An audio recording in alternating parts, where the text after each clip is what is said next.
As a scientist, these are the only conversations that I entertained. Enjoy. Let me know if you've ever heard of our guest, AQBS. Listen, let me tell you something. Listen, there are not too many people on YouTube. Y'all know I've been on the world internet, on the Lord's internet for over a decade, saying the same things over and over and over and over and over again. And there have not been too many times that I found anybody who even really, I'm not trying to be cocky, but who can kind of like roll with the punches as it pertains to me and the way that I teach. So today, this is going to be the most that I talk, okay? Thank you for everybody that is here with us at the very, very end. We are going to ask questions, but don't get mad at me. I'm going to save your questions for the end because today, I'm asking questions, okay? I'm talking that much today. So if you're ready to get started, give me a 2 in the chat, and when you are ready, my dear sir, you can unmute yourself and you can like maybe introduce yourself to the people, and then I'll start asking you 50 million questions. That's good. So I appreciate you having me on, man. I'm a big fan of your channel as well too, and you do get into the science, so it's much appreciated. I think it's gonna be some really good synergy. But my name is AQBS, the Hair-Loss-Champion. I am here in Atlanta. I've been in the hair loss sphere for quite a long time. My channel's new on YouTube, but it's been something I've been passionate about for a very long time. And I'm very science-based. I call myself a bro science because I use nature and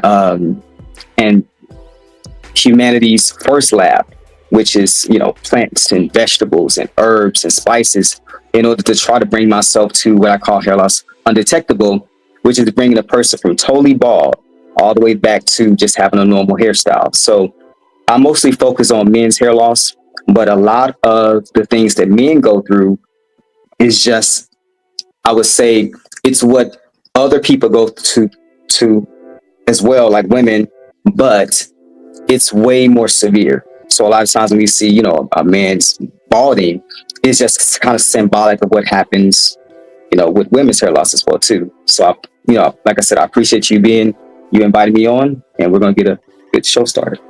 Yes. So my first question, right, is firstly, when I first came onto your channel, right, I remember the first thing that jumped out to me that you said something to the extent of most people focus on DHT, right? And you were like, it's not the DHT, it's not that people are lying, but you were saying that you started looking deeper into it, right? And thinking about plaque and the different ways that plaque ends up changing the hair growth cycle and slowing it down. So do you think you can break that down for us? Like, what exactly is scalp plaque and how does it differ from like simple dandruff, and like what role does that play in the effect that most people see when they're like, oh, I need an oil or I need a grease, my hair is dry? Great question. So dandruff is like fungus. It comes from fungus, yeast. It's like the skin cells shedding off. That's what dandruff is. You know, the fungus takes the skin cells, it takes the things embedded into the scalp, it starts producing waste. The body wants to get rid of it, so it starts, you know, shedding, which that's what we call dandruff. But scalp plaque is different. Scalp plaque is similar to if you were to fall and you were to, you know, get like a scratch on your knee or something like that when you were a kid, and you're on your bicycle and you get that pus. A lot of times when it comes to inflammation, one of the things that the body does is attempts to fix the inflammation. Rather, it's coming from like a bacterial infection, pathogens, yeast, and inflammation does several things. But one of the things that it does is it causes the body to begin asking for cholesterol or plaque. And in men's hair loss, it's really obvious when you start looking at it, what that plaque looks like, and we can kind of get into that later. But plaque to me is inflammation's side effects, pretty much. It starts accumulating to the scalp, it starts pretty much drowning the follicles, and it is the natural oil of the body, like the sebum, but it's magnified 10, 20 times. And that's when the problem starts occurring. That's so good. So my next question is, because to me, I always try to tell people everything is cause and effect. There's a trigger, then there's the inflammation, and then there's whatever disorder you have. So what do you think, like, if you could give me 3 things in our culture, what 3 things do you see that people do repetitively that would lead to plaque? Definitely. Well, it's really, look, it's like this. And this analogy will make sense. Say, for example, we've all went to restaurants, right? And then you have a specific restaurant, you go take the food, you go throw it on the counter. And 4 days later, you come back and you see that food still looks the same.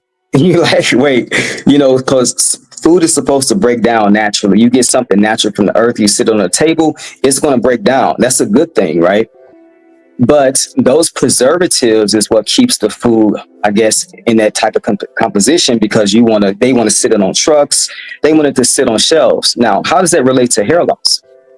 Because a lot of the synthetics and lab-based solutions that we use, you can imagine if you want it to sit on the shelf for 7 months, then it has to have preservatives, right? But here's the problem with preservatives. Preservatives are meant not to be breaking down. So you put in stuff in your scalp, right, that is meant to maybe make it shine, maybe smell good, maybe look good, but a preservative is not supposed to be breaking down. And the way that I look at how the scalp breaks things down is very simple. I say that, natural things such as herbs and even natural products that you can make, right, with the least amount of synthetics inside of it. The scalp or the body looks at it and says, oh, I know what keratin is. And then it says, you know what, I can break keratin down. I can break vitamin C down. I can break vitamin A down, because it's aware of that math. That's 1 + 1.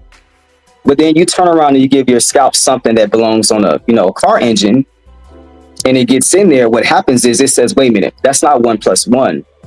That's not 10 - 1. That's when you start getting into trigonometry and calculus. So what does the body do? It attempts to use it in the fashion that it thinks it's supposed to be at, but it really can't. So what does it do? It starts storing it places. And that storage is what's causing the inflammation. So I would view it as this. If it's a preservative in it, it's meant not to be breaking down. So the scalp can't do it. It can't. It doesn't know what it's doing. So I think I lost you at the end. You said, oh, there we go. Okay. So you asked a direct question. You said, what 3 things? It's a lot of times, it's the greases. It's the greases for men. A lot of times we use that. It's definitely the oils, right? Because even if it's natural oils, it has to go someplace. And your system has to be able to take that oil, use the vitamins from it, because what you're trying to do is feed the scalp. But where does the residue go? It's the question. Where does the residue go? And even if it's, like I said, a perfect oil, it has to still move through the body. It can't stay in the scalp, and that causes inflammation. So oils, greases, different type of shampoos that are meant to smell good, look good, texture look good. But when it's all said and done, the math doesn't add up. And the scalp eventually over time gets overrun, and you're going to start seeing effects. But the problem is those effects come so slow. By the time we understand what caused it, we've been using it for years. And that's one of the problems with products. Yes. And I think that, to me, that's one of the main road blockages, because when you think about it, when you don't know these things and then you just layer product after product, and you have different hacks that literally tell you, hey, the more products you layer on top of the hair, the better. Like, wouldn't you say that those are things that trigger the inflammation? And then one thing that also discovered, because scientifically it's like layers. Like we could literally be here for hours just putting layers upon layers. So even when you go back, like if you connect that to fibrosis with like that type of all of the examples that you laid out, plus the tension and the pulling from the braids and the scarring that it leads to, would you say that those things in conjunction together can really, really put stress on the follicle that will slow down the hair growth cycle, which could be the reason that most Black women have a slower hair growth cycle than most people? Would you say that some of these things could be determining factors, and in what way? Absolutely. And you said something there. I look at it as if it's called acute follicle stress. And early on, I was trying to connect all the alopecias, and I kind of did that. And I said, wait, if people have a stress out, let's just say a couple of months, they lose hair, that's stress. If people use tugging and braids and stuff, that's a mechanical, physical stress. If you get too much cortisol, that's like a hormonal stress. If you have DHT, that's like, again, hormonal androgen stress. If you become infected or irritated, then it's like a immune response stress. So what happens is, if you view it, you'll say, I lose hair when my follicle goes under acute follicle stress. So what is the most stressful thing that causes the follicle to lose hair? And I say definitely it's inflammation from those products. Definitely. Matter of fact, I go on further to say this, that it's not what you add to the scalp, it's what you remove from it.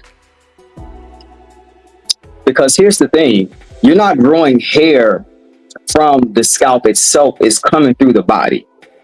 Your diet, the foods you eat, all these things. So really, when you're growing hair, you want to look at yourself and say, if my hair is struggling, then the question should be, what's internally struggling? And topicals and products like that are really your sidekicks. They're like the 20%, 25%, but really it's acute follicle stress can come from mechanical stress. And you want to think about not what product you can put on there, but what layers you can remove so it can actually grow appropriately.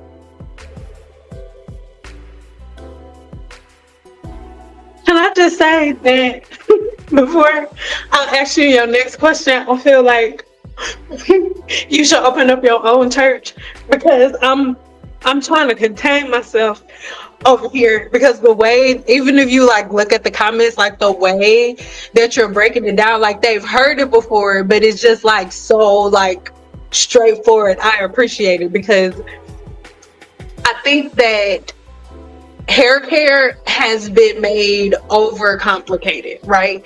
And even the way that we take care of the scalp. Before I move on to the next question, what do you think, like what is your opinion on, okay, let's go back.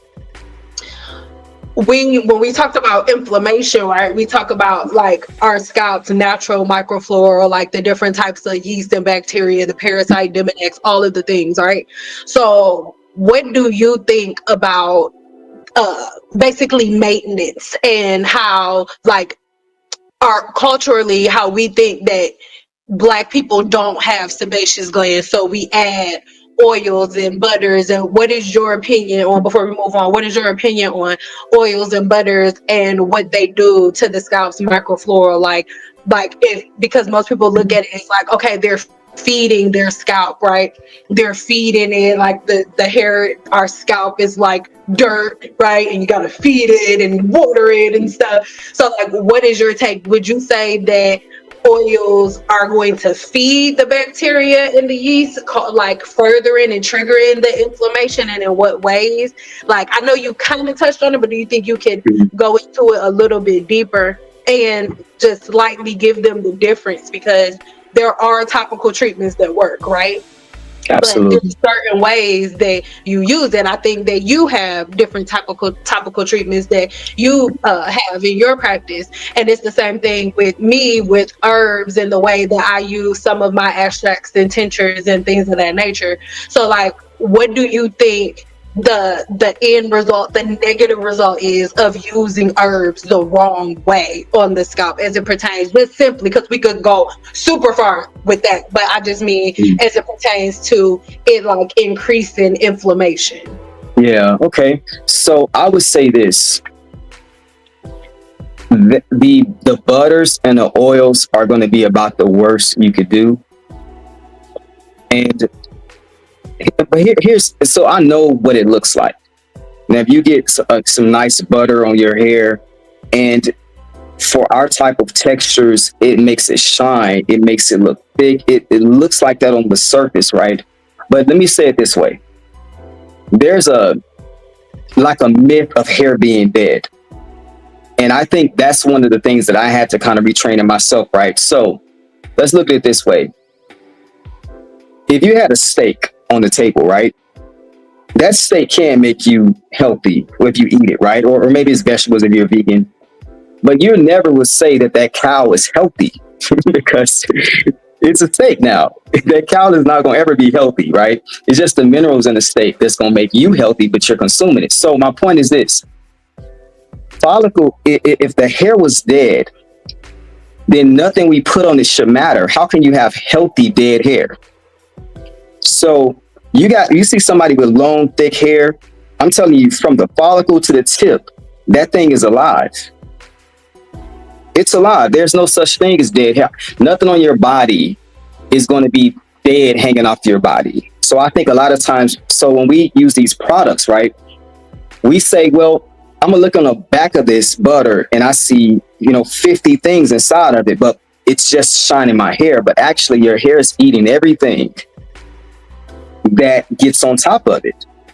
So let's just say butters, okay? If it's from, some store or something like that, it's eating. When you look on the back of that bottle, it's going to eat all of that stuff.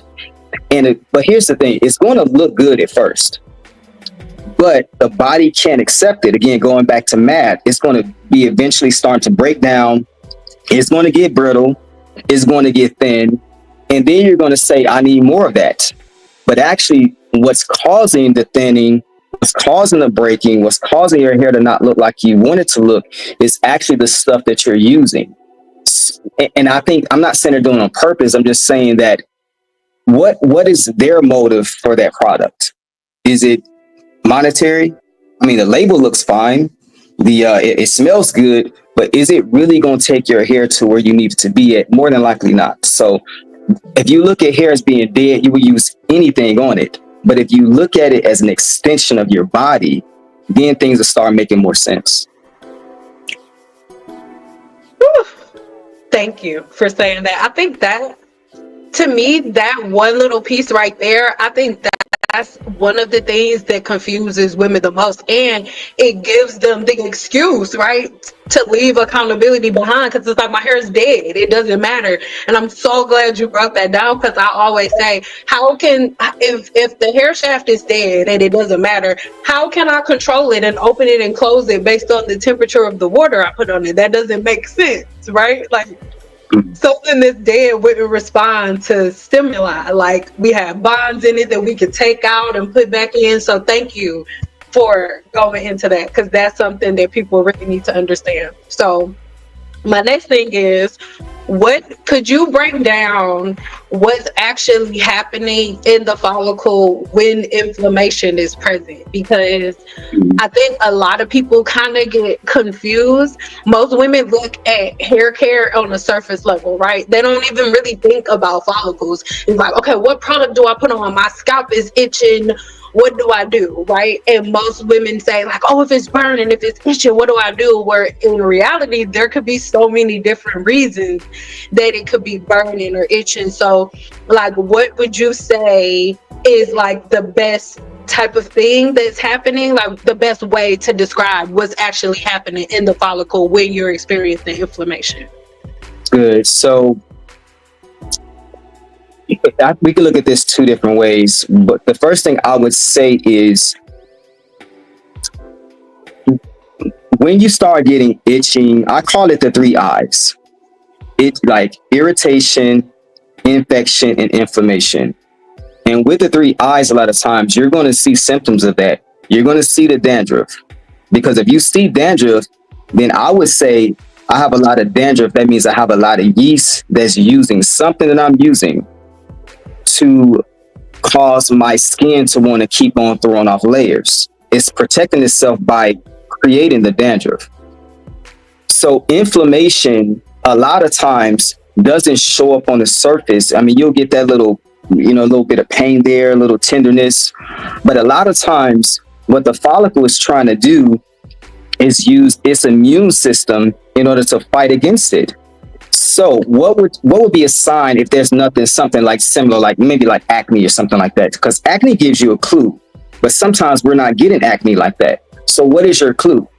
If your hair stops growing or if it stagnates, it's probably because it's using energy to fight against some sort of immune response. So a lot of times, like, man, I can't grow long hair or thick hair, but inflammation will be underneath. It will be very micro. So it's not taking your hair out as much as the follicle is fighting using energy against that inflammation. So your hair won't grow the way it needs to, but maybe it does grow, but maybe it's brittle, or maybe it's not as thick, or maybe you'll have,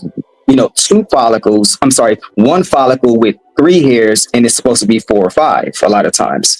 So the follicle is too busy trying to defend itself than to actually grow more hair. So you say, I don't have thick hair. Well, actually you have 2 hairs growing out that one follicle, and it could be 5. So that's what inflammation does. And then also inflammation will probably come from some sort of immune response. So why would it do that? More than likely yeast, more than likely pathogens, more than likely things that don't belong in there. You mentioned something earlier talking about how we have like the microflora, we have like the microbiome that's already in the scalp. It is like that. It has its own system. And that system is, if you notice when you're a child, that's the system is in. But as you get older, our bodies start to age a little bit, and we start to get the products, the food, the diets, things change. And then when you add the products to it, now you totally change your normal scalp flora. And that inflammation, again, you may not see it, but the clue would be, is my hair growing like it grew when I was 20? And you're just 28, then okay, it's something I need to change about it. That's so good, because that reminds me of, little sidebar, that reminds me of, I'm sure you heard of it, the things that were going on with like Mael Organics and stuff like that. Absolutely. And I wasn't saying that necessarily she wasn't guilty of it, but I believe, just piggybacking off of what you just said, like, imagine your follicle underneath, right? It's still not on the surface level. It hasn't manifested. It's still going on. And you end up using a really, really strong product full of like 5, 6, or 7 different essential oils, and you put that on the scalp. Would you not, and obviously we're not saying that this is what it is, we are speaking in theory, but would you say that it's safe to say that could have just been like the trigger that just sent it over the edge? If your follicle is already going through inflammation and all of these different things, and then you put an extremely strong essential oil on there, and then, mind you, they weren't washing it off, right? They were putting it on daily, drenching the scalp with it, and then not shampooing the hair for like a month, right? So, like, would you say that in a situation like that, could you explain how essential oils should be used and how they could be used improperly? Because before we move on, I would want to hack into that, because there are other people that talk about inflammation and things of that nature. And some people would sign off here and say, oh, okay, inflammation, I get it. All I have to do is put rosemary on it. And some people just take rosemary essential oil straight out the bottle, slather it all over their head. So what would you say, what role would you say essential oils and oils play in treatment? Obviously, you don't got to get your secrets away, because I know you got your No, it's okay. No, this is good. No, here's the thing. Have you ever, like, the listeners, right? You can go to the store and get some like a turmeric drink, and it's good. But if you actually were to take real turmeric or ginger and break it down yourself and really, really make that product, you'll see how spicy ginger really is, right? So I have like a little lab kit that I do, and I'll create my essential oils myself. And I learned something about this, is that essential oils are taking something that is spread across, like that vegetable or that herb, and it's kind of spread across there, and it's not really meant to be so concentrated.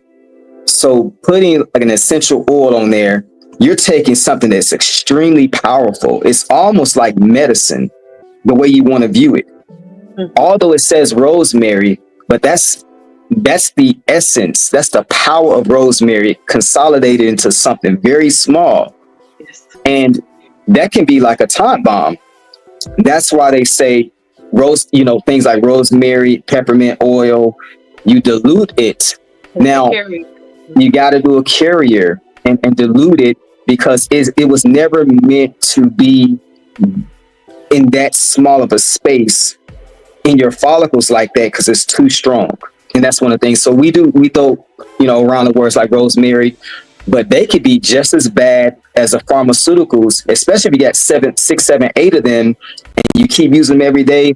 To your point, yes, you will cause the follicle acute follicle stress, because what kind of stress is that? That's chemical stress. Now, it's a natural chemical, but it's chemical stress the same as if you take something that's synthetic and do the same exact thing.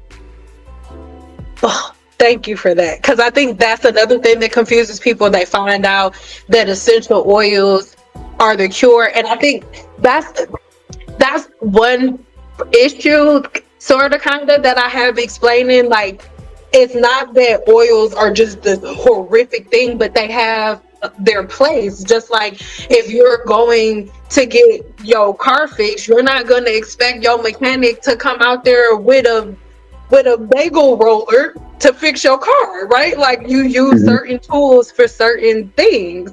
And I think that's an area that most women get confused with, because they hear, oh, this essential oil kills this, or it helps with this, and then they'll just literally slather their hair. I've had patients that literally slather their hair in rosemary oil, just pure rosemary oil, and they never make the connection that, oh, when I did that 6 months ago, it started making my hair fall out gradually. So before we move on, could you kind of break that down for them? Because I'm sure you've heard me explain it 50 million times. Could you give them your version of hair weathering, like breaking it down? Because most people think like they'll use a product and it's like, oh, my hair feels good, it gave me slip, and then they'll keep using it, and because their hair didn't break down that day, they don't look at that product as the issue when their hair falls out 6 months later.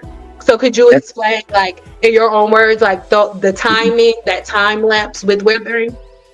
So going from being totally bald and regrowing hair, and it's something that's not very common in the industry. I'm one of the very few people who has it documented that was like totally bald and starting to regrow my hair back to what I call hair loss undetectable. But why does that matter here? It matters because I had to literally watch the pattern of how hair grows from that bald skin all the way up through the villus hairs, through the small terminals, and it kind of gives you a lot of information. So how does this, relate to the products? Well, I noticed a few things with that. Hair is very strong, but it takes a long time for it to go from that villus stage to that terminal stage. And these growth stages, so when they say stuff like, you use this oil for like, I don't know, a month or so, and you're going to grow 4 inches. I'm telling you, that I wish it worked that way, but it doesn't work that way, because the follicle grows hair slow comparably. And if you got problems going on, it's going to be slower than average. So with that stated, when you use these products over time, you kind of slow down your progress, and you slow down your progress, and you slow down your progress, and you slow down your progress. And you start putting the follicle into, like, I call it a coma stage or intelligence stage. And here's the thing that a lot of people, they don't tell us, is that the villus hairs, or really the hair on your face right now, everybody got the little downy hair on their face, you can't see it, right? And then the next stage is villus hairs, and then the other stage is like small terminal, and then large terminal. When you begin using products that break your hair down, You actually are taking your hair from terminal to small terminal to villus back to dawny.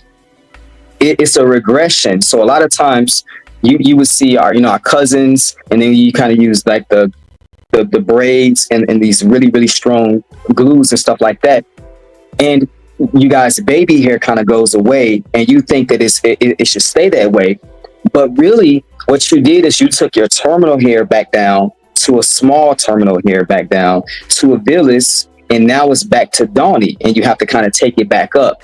But those products kind of weather your hair down in that fashion. So when you think that you're balding, what you've actually done is took it all the way back to the follicles now closed in the coma position. It's just, and I think that's okay. To me, the way that I break it down, or like, the conversation doesn't stop here. This conversation was over an hour and 30 minutes long. So head over to my website. Within the Verdant Code, there's a free channel over there where you can watch this full lecture along with so many others. So check it out. But listen to this. Let's get into this presentation's agenda. The Guru platform. Introduction to CYNPLE's ecosystem. The Verdant Code. The 4-phase biological recovery framework. Simple Apothecary. Science-led herbal formulations for restoration. Digital education. Masterclasses and hair recovery challenges. Unique value. Defining the unique guru difference. Meet Sam Smith, also known as Sindal, visionary behind the Guru platform. With over 18 years as a licensed cosmetologist, Sam Smith transitioned from styling hair to biological preservation. As the founder of Simple Apothecary and the creator of the Verdant Code trademark, she merges rigorous scientific research with herbal intelligence to correct hair loss at its roots, moving beyond cosmetic trends to true biological wellness. The Verdant Code methodology. Number 1. Detoxification and purification. The journey begins by identifying and removing toxic buildup and synthetic residues that stifle hair growth, preparing the foundation for deep, systematic healing and nutrient absorption. Step 2, scalp environment optimization. By balancing the scalp's microbiome and pH levels, we create the optimum environment for hair to thrive, moving beyond temporary surface fixes to true biological health. Cellular nourishment. We deliver bioavailable nutrients directly to the root, fueling the biological processes necessary for healthy hair growth and reversing the damage caused by synthetic chemical treatments. And last, but certainly not least, systematic restoration. The final phase ensures long-term vitality by reinforcing the hair's natural defense mechanisms, resulting in long-lasting strength, shine, and resilience and resistance to environmental stressors and aging. Preservation over stimulation. A sustainable biological philosophy. Unlike traditional methods that rely on aggressive chemical or product stimulants, Sam Smith's approach prioritizes the preservation of your hair's natural biological integrity. We nurture the scalp's ecosystem to ensure sustainable health and timeless beauty through gentle and systematic restoration. The Simple Apothecary ecosystem. Discover a science-led ecosystem where biology meets botanical intelligence.